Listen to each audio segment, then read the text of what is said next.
Olá, seja bem-vindo, seja bem-vinda a mais um Hora da Saúde, o programa que é uma produção do Hospital de Amor que leva para você aí na sua casa, em todo o país, informação de qualidade sobre saúde. Você já sabe, né? Em cada programa um tema diferente. No último ano, desde que a pandemia de Covid-19 teve início aqui no Brasil, nós ouvimos falar de maneira mais recorrente sobre as doenças de via aérea superior e entendemos melhor o porquê elas são tão presentes. Entre as mais comuns, temos a faringite e é sobre ela que nós vamos conversar neste Hora da Saúde. Para começar a falar sobre esse assunto, eu recebo agora no programa o meu parceiro Marcelo Gobo Júnior. Oi, Marcelo. Olá, Glaucia, tudo bem? Tudo bom, Marcelo? Vamos falar sobre faringite hoje, né? Tema muito recorrente. Marcelo, o que a gente conhece da faringite? É uma doença relativamente comum. É bastante comum, Glaucia. O que a gente conhece é nada mais do que uma inflamação da faringe, que é causada por infecções bacterianas ou virais, além de alergias. Durante o outono e inverno, fase que a gente está começando agora, o número de casos aumenta, uma vez que o ar tende a ser mais seco e as pessoas acabam se concentrando em ambientes mais fechados e por conta da baixa temperatura, que facilita a propagação de micro-organismos. Vamos sentar, Marcelo, para falar mais sobre isso. De acordo com o levantamento do Hospital das Clínicas da Faculdade de Medicina da Universidade de São Paulo, dores de garganta são responsáveis por aproximadamente até 2% de todas as visitas aos consultórios médicos. Número que sobe para 6% quando nós falamos de atendimento pediátrico. Exatamente. A gente, quando está cuidando de crianças, vai enfrentar até os 5 anos de idade muitas infecções de vias aéreas superiores aí, várias vezes por ano, até 8 vezes por ano, isso é considerado normal. E isso leva muita visita ao consultório, muita preocupação. É uma coisa que, para quem tem criança pequena em casa, sempre vai ver, né? Tá, mas aí agora fica uma dúvida, né? Dor de garganta é faringite? Eu queria que você falasse primeiro o que é a faringite e qual a diferença da bacteriana, da viral e causada por alergias. É tudo a mesma coisa? Os sintomas são parecidos, né? Faringite, a gente pode pensar como uma infecção das vias aéreas superiores, que vão dar aqueles sintomas parecidos com a gripe, o nariz correndo, dor de garganta, e a gente vai ter causas diferentes para isso, né? Então, essa irritação dessa região da via aérea superior, ela pode ser causada por agentes virais, que são esses pedacinhos de proteína que vão gerar essa inflamação. Agentes bacterianos, então a bactéria que já às vezes reside no próprio organismo, então ela já mora na gente e aí tem uma alteração, uma quebra de barreira imune e aí ela começa a crescer, proliferar e causar essa irritação. E também pode ser causado por uma questão de irritação alérgica, que é quando essa inflamação é causada por um agente externo, como poeira, pelo de animal, a partículas de inseto, isso é irritativo e aí você tem as alergias, pólen, né? E aí isso vai causar os sintomas. E sintomas? Interessante falar sobre isso. Quais são os principais sintomas da faringite? Então a gente vai poder ter o nariz congestionado, tosse, irritação, aquela coisa como se estivesse raspando. E aí isso leva à procura... Rouquidão também? Rouquidão também. Você tá um pouco rouco hoje. Você tá com faringite, não? Eu não. Não é? Marcelo, faringite, amidalite, laringite, esse monte de ite, todas essas doenças são a mesma coisa? Então, se a gente imaginar que a gente está dentro de uma estrutura de um prédio, a gente vai entender que cada ponto da via aérea vai causar, vai poder sofrer um tipo de inflamação que é causada pelos mesmos agentes, então elas são doenças muito parecidas e vai depender do ponto que você vai ter o maior acometimento. Tá. Né? Conforme a gente vai andando dentro dessa estrutura, que é a via aérea que começa aqui, no nariz, passa pelas narinas, as conchas nasais, e a gente vai descendo, ela tem uma comunicação com a região da garganta, pescoço, até chegar nas vias aéreas inferiores, lá no pulmão. Cada ponto dessa árvore respiratória pode sofrer agressão por agentes que são muito parecidos, né? Então, algumas bactérias, alguns vírus, eles podem atacar essa região e conforme essa localização a gente vai dando um nome, por exemplo. Então na região da laringe, a laringite, da faringe, a faringite. Mas a divisão anatômica, ela é muito, às vezes até difícil de você fazer a delimitação exatamente pelas estruturas. justamente porque elas são uma estrutura comum, né, que é a comunicação entre elas como se fosse um grande túnel, assim. Certo.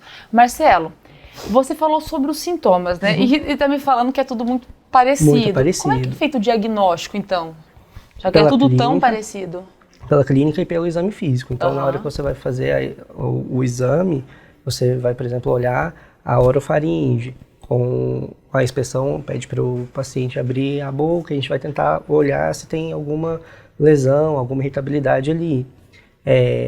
E pela clínica, né? Então, se tem tosse, se tem alteração da voz, rouquidão, se tem congestão nasal, se tem gotejamento nasal posterior, que é quando você sente que a secreção ela não sai, ela goteja lá atrás, isso dá uma certa irritabilidade, é um sintoma chato. É muito chato, né? Qualquer coisa nessa região Sim. é muito incômodo. Exatamente.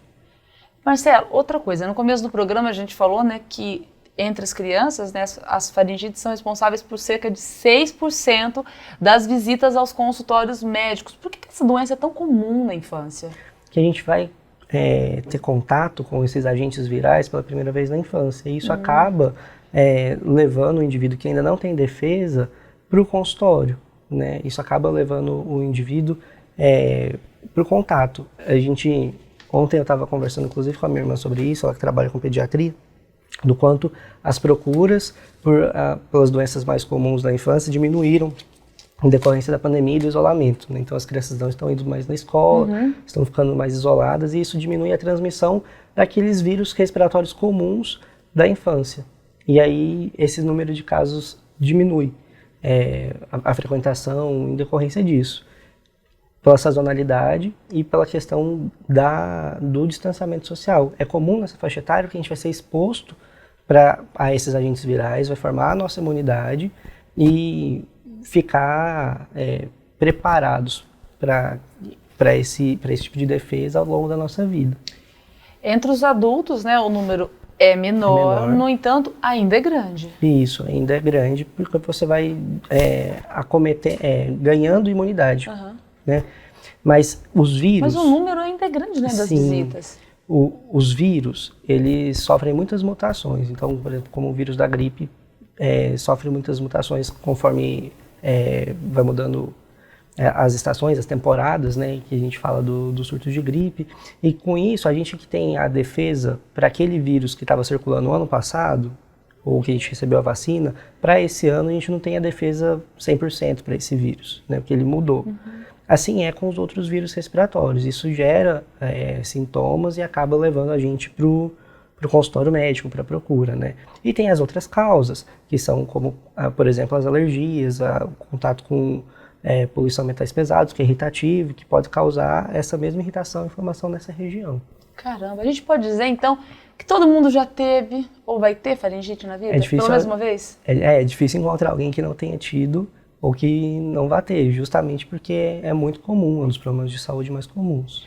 A gente está vivendo um momento agora, né, de pandemia, né, uma pandemia que afeta muito as vias respiratórias, o pulmão, a gente tem muito medo disso. Essas doenças, elas se tornam um agravante? É mais perigoso ter esse tipo de doença nesse momento? Qual que é a relação Covid-19 e faringite?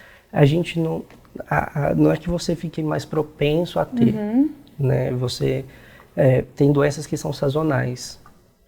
E aí, isso quer dizer que conforme vai mudando as estações do ano, a gente abre temporadas para essas doenças.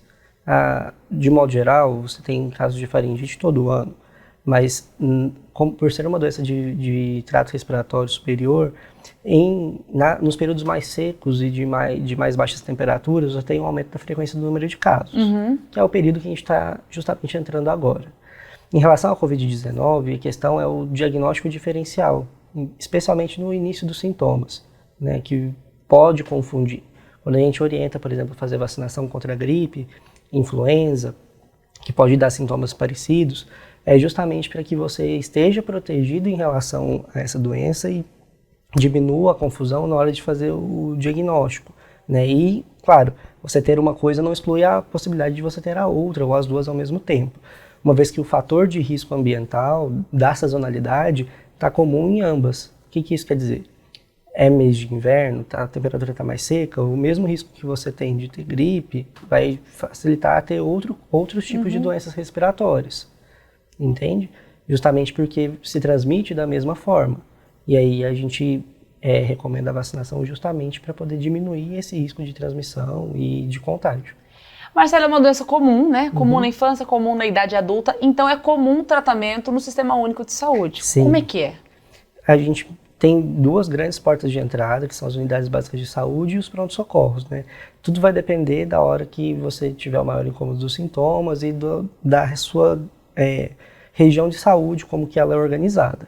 Mas você pode procurar a unidade básica de saúde para poder receber as orientações e o tratamento específico, né? Porque a gente precisa separar a causa. A maior parte, a esmagadora maioria, é de origem viral, etiologia viral, e vai ser autolimitada. O que é isso? Ela tem começo, meio e fim, e a gente ajuda o corpo a combater os sintomas, o desconforto que vem de uma febre, às vezes uma dor no corpo que pode estar junto, algum outro sintoma assim. Mas aí a gente não precisa de uma medicação específica. Diferente de quando essa causa é bacteriana, é um agente externo que ele não morre sozinho, eu preciso de estimular, dar o antibiótico para poder matar esse agente externo que está causando isso. Então, eu preciso fazer o diagnóstico diferencial, a unidade básica de saúde vai poder fazer isso e entrar com a terapêutica adequada. A gente está chegando numa época em que a faringite se torna mais comum, então, né? Sim, essa época, principalmente as de etiologia viral, ficam mais comuns.